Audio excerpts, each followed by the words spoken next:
Olá, eu sou o professor Flávio Tabellini e nós vamos ver o exemplo 1 de trocadores de calor. Um trocador de calor bitubular opera com escoamento paralelo, sendo que o tubo que separa os fluidos possui parede delgada, em que o diâmetro interno vale 150 mm e o diâmetro externo vale 250 mm. Os gases de exaustão entram no trocador de calor a uma temperatura de 250 graus Celsius e saem dele a uma temperatura de 180 graus Celsius, possuindo propriedades termofísicas semelhantes à do ar, e escoam na região anular. A água entra no trocador de calor a uma temperatura de 20 graus Celsius e sai dele a uma temperatura de 60 graus Celsius, escoando por dentro do tubo interno com uma vazão máxima de 0,8 kg por segundo, sendo que ela é aquecida pelos gases. Parede delgada significa que a área de contato é a mesma para os dois fluidos. Considere que o trocador de calor é adiabático, ou seja, não perde calor para o meio externo. Aqui está o diagrama, o esquema do trocador de calor bitubular. A água escoando por dentro, os gases na região anular, a água entra a 20 graus Celsius e sai a 60 graus Celsius. E os gases entram a 250 graus Celsius e saem a 180 graus Celsius.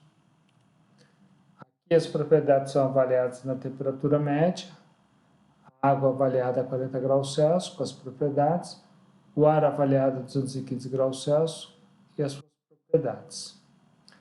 Aqui está a temperatura em função da posição do trocador de calor. Aqui na entrada, a gente vê que os gases vão percorrendo o trocador e a sua temperatura vai diminuindo, enquanto que a temperatura da água vai aumentando. Vamos aos itens. Item A. Determine a taxa de transferência de calor. B. A vazão máxima dos gases de exaustão. C. A velocidade média de escoamento de água. D. O número de reino de escoamento de água. E. O número de núcleos de escoamento de água. F. O coeficiente de transferência de calor por convecção de escoamento da água. G. A velocidade média do escoamento dos gases. H. O número de reino de escoamento de gases. I. O número de núcleos do escoamento de gases. J. Coeficiente de transferência de calor por convecção do escoamento dos gases de exaustão. K. Coeficiente global de transferência de calor. L. A média logarítmica das diferenças de temperaturas. M. A área superficial. N. O comprimento do tubo. Agora, considerando o escoamento em contracorrente, determine. Letra O. A média logarítmica das diferenças de temperaturas. P. A área superficial. E letra Q. O comprimento do tubo. Vamos lá. Letra A. Taxa de transferência de calor.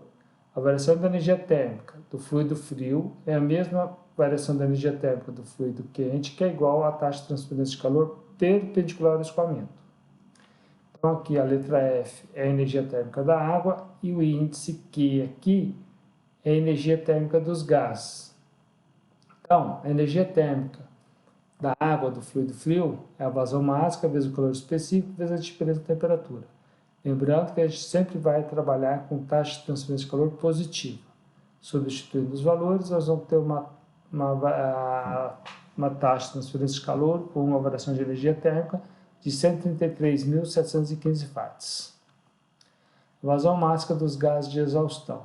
Então aqui, as duas energias são iguais, E aí, igualando as duas, nós vamos precisar calcular a vazão máxima. Nós temos as propriedades, calor específico, as duas temperaturas e nós temos esse QF, calculado no item anterior. Então, substituindo os valores, nós vamos ter uma vazão máxima de 1,859 kg por segundo. Letra C, a velocidade média do escoamento de água. Bom, a vazão máxima é a densidade vezes velocidade média vezes a área do escoamento. No caso, a área é a área da seção circular do diâmetro interno, πdi ao quadrado sobre 4. Substituindo os valores, nós vamos ter uma velocidade média de 0,04564 metros por segundo.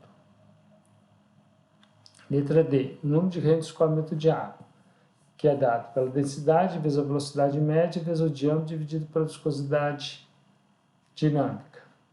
Substituindo os valores, nós vamos ter o número de reino de 10.342. O número de núcleos do escoamento de água. Bom, o escoamento turbulento e maior que 10.000. Então, nós vamos usar a equação de Dittus-Boyter. O índice aqui 0,4 é porque a água está sendo aquecida. Substituindo os valores, a gente vai achar o número de Nusselt, 67,39. Letra F, coeficiente de transferência de calor por convecção da água. Então, o número de Nusselt é o coeficiente de transferência de calor vezes o diâmetro dividido pela condutividade da água. Substituindo os valores, nós vamos ter o coeficiente de transferência de calor de 283,8.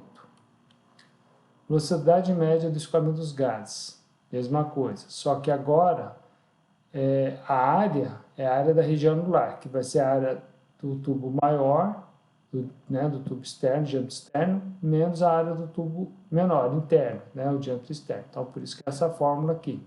Substituindo os valores, nós vamos ter uma velocidade de gases de 82,76 metros por segundo. Ainda cai no caso de escoamento incompressível, que corresponde a 30% da velocidade do som. O número de rendas do escoamento de gases. Tá? Lembrando que aquele diâmetro é o diâmetro hidráulico e esse diâmetro hidráulico da região anular é o diâmetro externo menos o diâmetro interno. Substituindo os valores, nós vamos ter o número de rendas de 222.959. Número de Nusselt do escoamento de gás. A gente vai usar a equação de Dittus-Boyter, turbulento. Aqui o índice do Prandtl aqui é 0,3, elevado a 0,3, porque os gases estão sendo resfriados. Substituindo os valores, nós vamos ter o número de Nusselt de 389,8. Coeficiente de transferência de calor por convecção no escoamento de gás de exaustão. Tá? Letra J. O número de Nusselt é o coeficiente de transferência de calor vezes o diâmetro hidráulico da região anular, que é o diâmetro externo menos o diâmetro interno, dividido pela condutividade do ar. Substituindo os valores, nós vamos ter um coeficiente de transferência de calor de 155,5. Letra K, coeficiente global de transferência de calor. Aqui, no caso, nós vamos ter só a resistência térmica da água e a resistência térmica do ar, e essas resistências térmicas são as convectivas. Como a área é a mesma, ela fica assim simplificada. Substituindo os valores, nós vamos ter o coeficiente global de 100,5 watts por metro quadrado Kelvin. A média logarítmica das diferenças de temperatura, letra L. Tá? Então, na entrada, nós vamos ter a diferença entre a temperatura do fluido quente menos a temperatura do fluido frio, que vai ser 250 menos 20 igual a 230. Na saída do trocador, nós vamos ter a temperatura do fluido quente que sai menos a temperatura do fluido frio que sai, escoamento paralelo, 180 menos 60, 120. Então, essa aqui é a fórmula do ΔTml, ΔT2 menos ΔT1 dividido pela ln da diferença, da 1 sobre o outro, da divisão. Então, vai ficar 120 menos 230 sobre a ln de 120 sobre 230. ΔTml vai dar 169,08 graus Celsius. Então, essa é a diferença de temperatura, uma média logarítmica. Letra M, área superficial. Então, esse Q é igual a U, que é o coeficiente global, vezes a área superficial, baseado no diâmetro interno, vezes o ΔTml. Tá? Esse aqui é a taxa de transferência de calor, que é perpendicular ao escoamento, que é igual à variação da energia térmica dos dois, do fluido quente ou do fluido frio, que está aqui, já foi calculado no item A. O coeficiente global U vale 100,5 vezes a área superficial vezes o ΔTml para escoamento paralelo. O cálculo vai dar 7,869 metros quadrados. Então, essa é a área superficial baseada no diâmetro interno. E letra N, comprimento do tubo. Então, a área superficial é π vezes o diâmetro interno vezes o comprimento. Nós temos a área, π, o diâmetro interno, e vamos calcular o L, que dá 16,70 metros. Então, para que os gases saiam de 250 graus Celsius e cheguem a 180 graus Celsius, e a água saia de 20 graus Celsius e chegue a 60 graus Celsius, para esses diâmetros de tubo e para os respectivos escoamentos, nós vamos precisar de 16,70 metros de tubo. Tá? Isso no escoamento paralelo. Vamos ver agora o escoamento em contracorrente, ó. Então, a única coisa que vai mudar é o ΔTML, que nós vamos calcular no item O, consequentemente a área superficial e depois o comprimento do tubo. O resto fica tudo igual.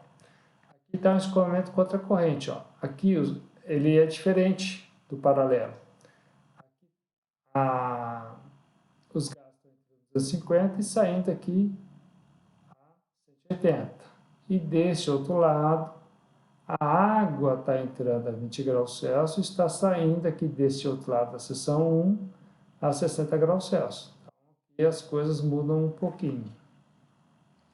O ΔT1 continua, vai ser o TQ que entra menos o TF que sai. E o ΔT2 vai ser o TQ que sai menos o TF que entra. Então, ó, letra O, média logarítmica das diferenças de temperatura. ΔT1 vai ser o 250 menos 60, que é igual a 190. E o ΔT2 vai ser o 180 menos 20, que é igual a 160. Substituindo na forma, vai dar um ΔTML de 174,57. Área superficial, mesma forma, tá? Os valores aqui são os mesmos. Esse ΔTML aumentou um pouquinho e a área superficial vai dar 7,622 metros quadrados. Comprimento do tubo, mesma coisa, 7,622 é igual a π vezes o diâmetro interno vezes L. L deu 16,17 metros, um pouquinho menor que o outro, ok? Só isso, um grande abraço.